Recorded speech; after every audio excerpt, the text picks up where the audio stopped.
Tough one. Thought we got off to a great start on both sides of the ball. Good energy. Carried over from practice. But in that second half, just uncharacteristic turnovers.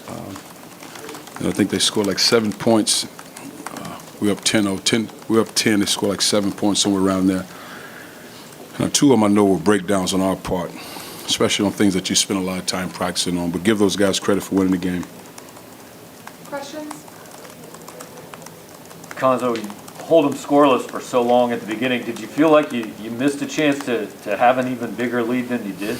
Well, of course, you got to capitalize, but you have to continue doing what you did on the defensive side of the ball, but also continue to share the ball offensively. I thought the ball stuck a little bit in some guys' hand when you're up 12-0, but you got to keep moving it and understand how you got the lead. But on the defensive side of the ball, I think their first basket was a transition one.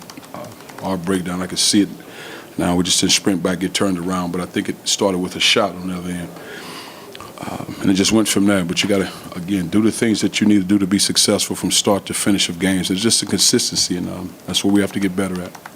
In the second half, Texas A&M was kind of repeatedly, able to get back into the game. You guys would kind of build up a lead and then allow them back in it. What do you think was missing there in terms of kind of you guys being aggressive or staying on the gas? I just think more than anything, the defensive toughness and focus.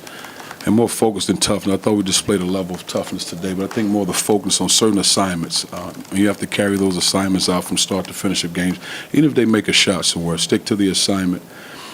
Just in our ball screen coverage, we can't allow the guy to turn the corner and get to the rim. You got to stop the ball and allow your backside guys to help you. And I thought we were passing with our big guys on that coverage, but the guard was still getting downhill. We have to be better there. Cuonzo, did you feel like guys maybe let up defensively a little bit because a lot of them were in foul trouble there the last? I don't want to say that. I don't want to say that because you got to do your job. And there's a reason why you got the fouls in the first, but you got to do your job. No, I wouldn't say that. Coach, what was the message to the guys in the locker room first now? That was a tough one. I said in this particular one, as hard as it is to win games, we have to find ways not to beat ourselves. Some of those turnovers, just watch them now, and I have to watch them again, because I'll study the film. It'll be a struggle to watch some of those, just especially when there's nothing that took place to make you turn the ball over. That's hard when it's so hard to win games. It looked like Kobe, obviously, he missed time in the first half with foul trouble, but even when he came back, it looked like he could never really kind of get into his usual rhythm. Was that something they were doing on the defensive end, or just, I think what they were doing, they switched a lot. So they switched a lot of the actions, and obviously some teams don't switch with Kobe because they're going post.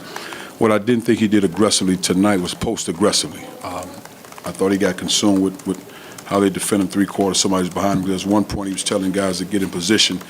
In that case, he should have just posted aggressive and allowed whatever to take place. We'll skip past the ball. We'll do the next thing. When they got guards on him, he have to take advantage of them, post them deep. We got to get the ball in them quickly. Cuonzo, you mentioned consistency. I was wondering, how do you get better at being consistent? I was going to say about being consistent, but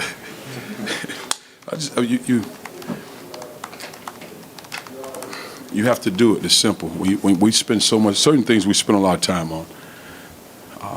It's like some of those ball screen coverages, that can't happen when you spend the amount of time on that. So that's just a matter of doing, not necessarily how many more hours you work on, just a matter of doing. Yes.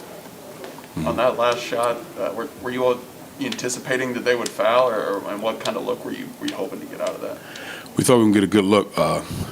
The two things either go to Boogie. The first one to go to Kobe. Go with Kobe to the middle, then Boogie comes around. And Javon maybe felt like that pass wasn't there, so he didn't make the pass. Yeah. Texas A&M was able to get 12 offensive rebounds, leading to 14 second chance points. What do you think was kind of I there in terms of? I think that is the block out. Because their guards also got rebounds. So it wasn't so much as Henry all the time. Their guards did a good job of getting rebounds as well. And also the other thing that what we call is a crackdown. When our big rotate, then it's probably a guard has to drop and block out their big guy. So some of that probably took place as well. Was that the shot you wanted to see there in that last play of the game? Well, if you went to Boogie, but we wanted to go to Kobe first, and Boogie Amari comes around. Yes. Cuonzo, you mentioned the turnovers and all of that. What are you kind of seeing on those, and what do you think you guys can do better to kind of cut those down? The last game, I thought pressure. the last game. This game, more focus, I would say, than pressure. Because of the turnovers were kind of widespread, everybody had some, but how much better could you be with consistency if your point guard position was a little bit more solid at this point? I think the safe thing to say maybe, but again, I said myself to our guys even while the game was going on, you don't necessarily have to be a point guard to make good decisions. I mean, just be a good decision maker. Now, it might not be as efficient in executing everything you're trying to do as a point guard, but you can get the ball from A to B and get it where it needs to go. Being strong with the ball, triple threat with the ball, shot fakes. I mean, if you've had the ball long enough, you can be a good ball handler. So I think that's more than anything. I think a natural point who's a facilitator, he sees a lot of things that most can't see. So now you're talking about a guy that could possibly get 5 to 10 assists. That's different, but you can be a good ball handler and good decision maker without being a true point guard. Coach, Yaya hasn't played the last couple of games, but he came in today and gave you some valuable minutes. What did you think of how he played today? Thought he played hard. I mean, and the one thing I said to him, and part of him not playing was really just to kind of continue to get that knee strong, because he went down. You might have saw him limping a bit, so it wasn't necessarily his lack of production, just more continue to get that knee stronger, because he plays with edge and toughness. He's going to give you that, no question. Anything else? All right, thank you, Coach. Thank you.